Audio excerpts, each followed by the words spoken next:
Hey guys, Oscar from the apartmentsurvivalist.com. Just came back from a BJ's trip where I bought, I bought a bunch of stuff, but mainly what I want to show you guys is the frozen vegetables that I got. Reason I'm showing you this is because I'm going to be dehydrating these, so I figured this is a great opportunity to show you guys my dehydrator and how I actually dehydrate this stuff and store them.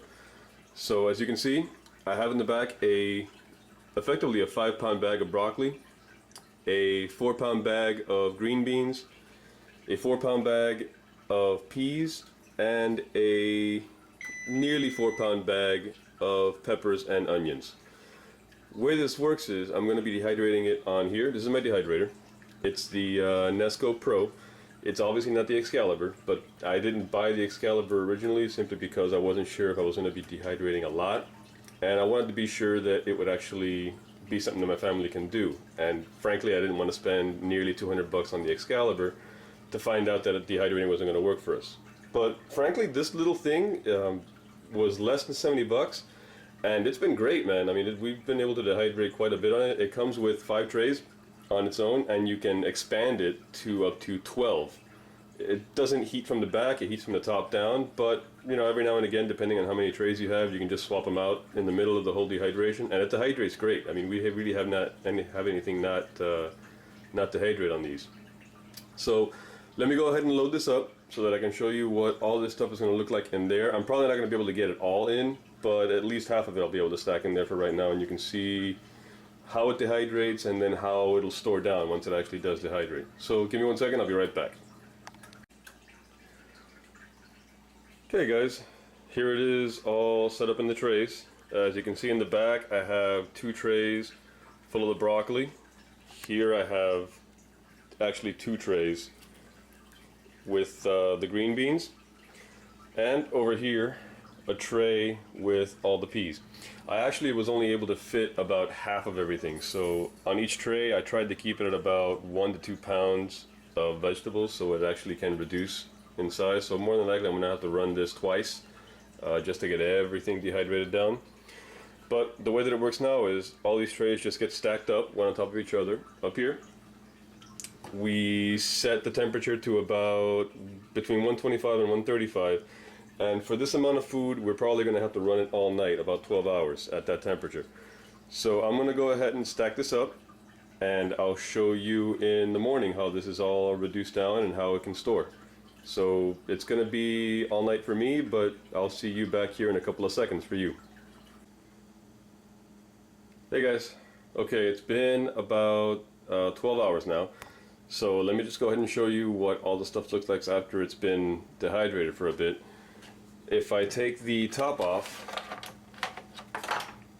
there is the first tray of broccoli.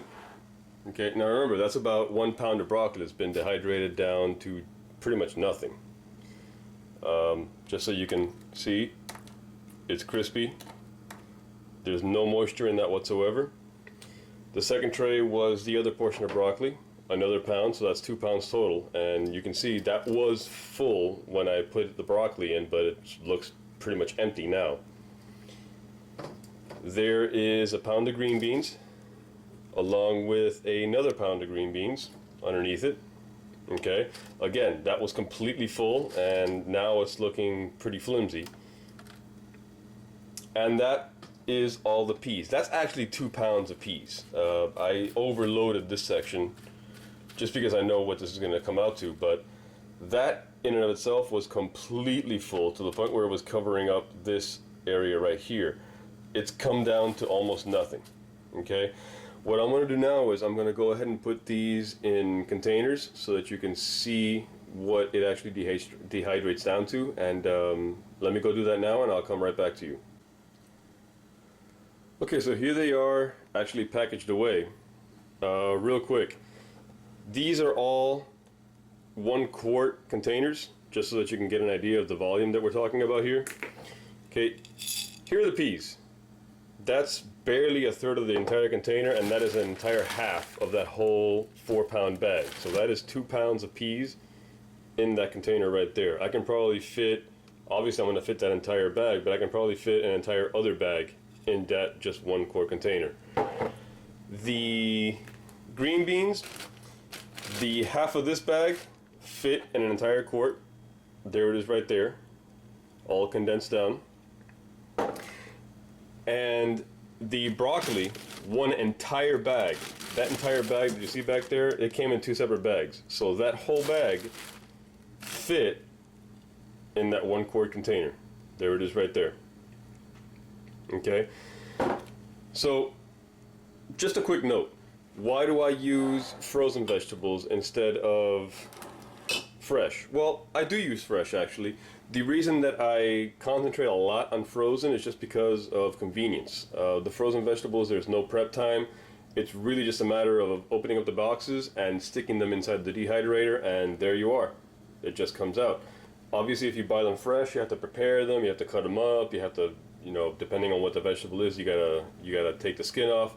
So it's just a matter of convenience. You can do them fresh. It's just as easy. Just obviously there's a little bit more prep time involved.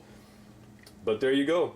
You know, for an entire, all of $10 is what I spent on all those vegetables that you saw at BJ's. I've got that doubled because I have another session to go still. So there you are. That's dehydrating. Again, if you have any questions or comments, you can email me at oscar@theapartmentsurvivalist.com. You can go to the website of theapartmentsurvivalist.com to see articles and notes on all these things. And also you can join our community at Facebook, YouTube, and Twitter. You can join and subscribe. So be safe, guys. We'll see you soon.